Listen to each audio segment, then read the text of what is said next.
बात उस समय की है जब उड़ीसा समुद्री व्यापार के लिए काफी प्रसिद्ध था। उड़ीसा के व्यापारी बाली, जावा और सुमात्रा जैसे दक्षिण पूर्व एशियाई देशों में अपना माल बेचने के लिए कार्तिक माह में जाया करते थे। यह कहानी सत्यजीत नाम के एक व्यापारी की है। कई देशों में उसका लेन देन था। सत्यजीत को अपने धनी होने का जरा भी घमंड नहीं था। मानवता के लिए उसके हृदय में पूरी श्रद्धा थी। वह दानवीर था। उसका परिवार नहीं था। जो लोग उसके यहाँ काम करते थे उन्हें ही वह अपना सगा संबंधी मानता था। ईश्वर में उसकी आस्था थी। अपने साथियों से प्रायः वह कहता रहता था, मन पवित्र तो ईश्वर भी आपका मित्र। एक दिन सत्यजीत ने अपना जहाज माल से भरा और शुभ समय देखकर अपनी मंजिल की ओर प्रस्थान कर लिया। हवाओं का रुख बिल्कुल अनुकूल था। सत्यजीत को उम्मीद थी कि वह समय पर अपनी मंजिल तक पहुंच जाएगा। अभी सफर आधा भी पूरा नहीं हुआ था कि काले बादलों ने अब शकुन के बादल ला खड़े किए। देखते ही देखते प्रचंड तूफान के साथ मूसलाधार बारिश शुरू हो गई। खराब मौसम ने समुद्री तूफान का रूप ले लिया। सत्यजीत का विशालकाय जहाज समुद्री लहरों पर कागज की नाव की तरह हिचकोले खाने लगा। सत्यजीत और उसके साथी घबराने लगे। जहाज में छेद हो गया और उसमें पानी भरने लगा। भार कम करने के लिए चालक दल ने माल समुद्र में फेंकना शुरू कर दिया, लेकिन कोई फायदा नहीं हुआ।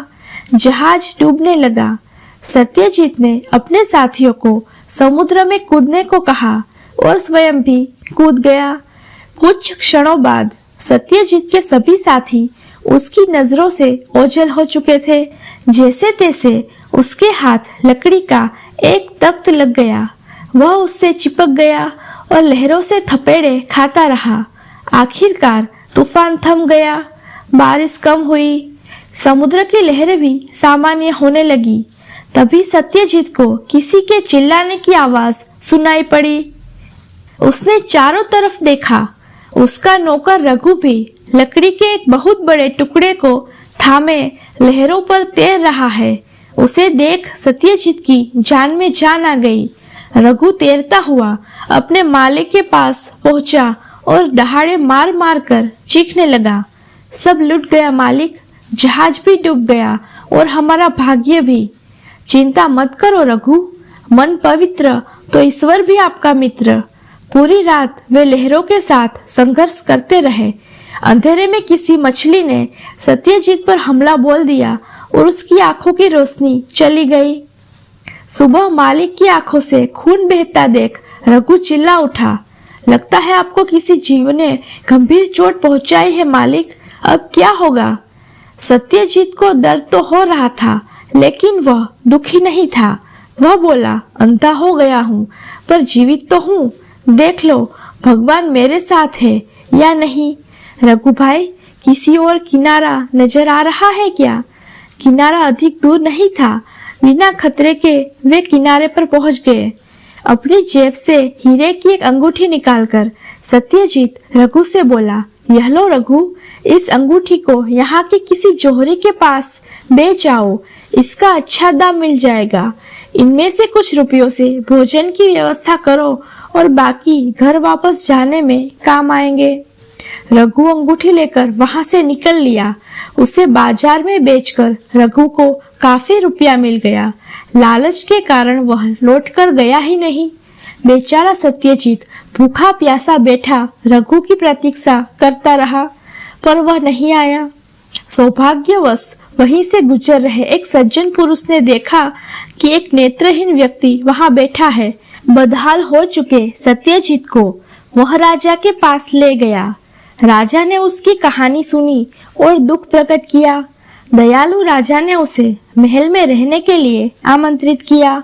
कुछ देर सोचकर सत्यजीत राजा से बोला, हे राजन, आपके इस प्रस्ताव के लिए मैं आपको धन्यवाद देता हूँ, लेकिन मैं यहाँ हमेशा अतिथि बनकर नहीं रह सकता।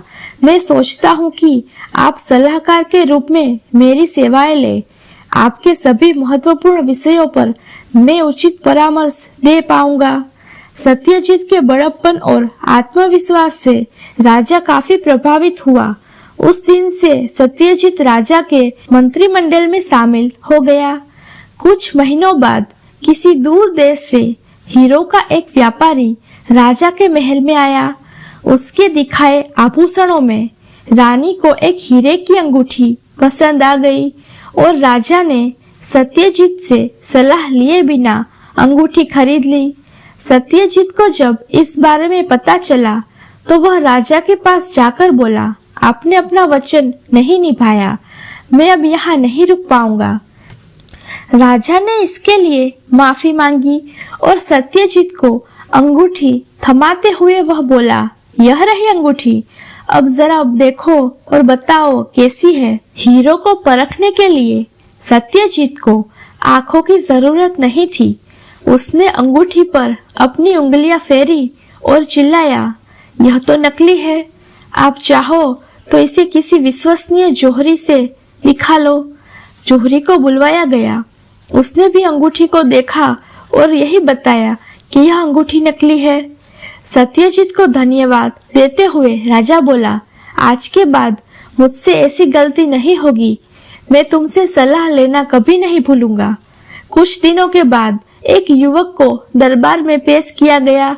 लंबा चौड़ा शरीर, हष्ट पुष्ट पहलवान और योद्धाओं जैसी उसकी चाल थी।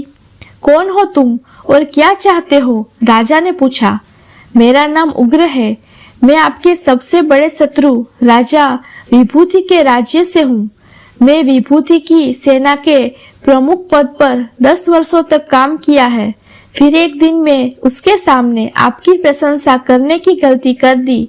इस पर क्रोधित होकर विभूति ने मुझे निकाल कर बाहर कर दिया। अब मैं जाता तो कहाँ जाता, इसलिए मैं आपकी शरण में आया हूँ। मुझसे क्या चाहते हो? राजा ने पूछा। मैं आप जैसा महान शासक की सेवा करना चाहता हूँ, युवक ने कहा। राजा ने सत्यजीत से पूछा, हाँ सत्यजीत, तुम्हारा क्या कहना है? एक दशक तक राजा विभूति के यहाँ एक उच्च पद पर काम करने के बाद भी अगर यह युवक उसके साथ विश्वासघात कर सकता है तो यह किसी को भी धोखा दे सकता है। राजा ने उग्र का प्रस्ताव अस्वीकार करके उसे विदा कर दिया। सुबह होते ही राजा ने सत्यजीत को बुलावा भेजा। मित्र, मैं किन शब्दों में आपका धन्यवाद करूं? सत्यजीत को गले लगाकर वह बोला, क्या हुआ महाराज? कल रात सुरक्षा कर्मियों ने मेरे कक्ष में घुस रहे एक व्यक्ति को धर दबोचा। यह व्यक्ति उग्र था। उसने स्वीकारा कि मेरी हत्या के लिए उसे दुष्ट विभूति ने ही भेजा था। अच्छा किया जो तुमने इसे यहाँ न रखने की सलाह दी। इस घटना के बाद राजा सत्यजीत का आभारी हो गया। उसने सत्यजीत को सुविधा संपन्न घर और ढेर सारा धन दिया। अब क्योंकि संचय करना सत्यजीत के व्यवहार में नहीं था, वह सादा जीवन जीता और अपना सारा धन पुण्य कार्यों में खर्च कर देता था। एक दिन सत्यजीत निर्धनों को भोजन करा रहा था, तभी उसे एक परिचित आवाज सुनाई दी। उस व्यक्ति का हाथ पकड़कर वह बोला, रघु तुम? जी मालिक, क्या हुआ तुम्हें? तुम्हारी यह हालत कैसे हुई? अपनी हालत क्या बताओ मालिक? आज आपको यहाँ देख रहा हूँ तो आपके वे शब्द स्मरण हो आए कि मन पवित्र तो ईश्वर भी आपका मित्र। मालिक, आप सच में देवता हो और मुझे देखिए, आपके साथ रहकर भी मैं उन मूल्यों को आत्मसात नहीं कर पाया। मैंने आपको धोखा दिया, तभी मेरा ये हाल है। आपसे क्षमा याचना करने का साहस भी नहीं है मुझमें। चोरी के आरोप में आप मुझे काल कोठरी में भिजवा दीजिए। रघु, तुम अपने पापों का प्रायश्चित कर चुके हो। सत्यजीत रघु को घर ले गया। उसके हाथ में एक पोटली पकड़ाते हुए वह बोला, ये लो रघु, अपना काम शुरू करो।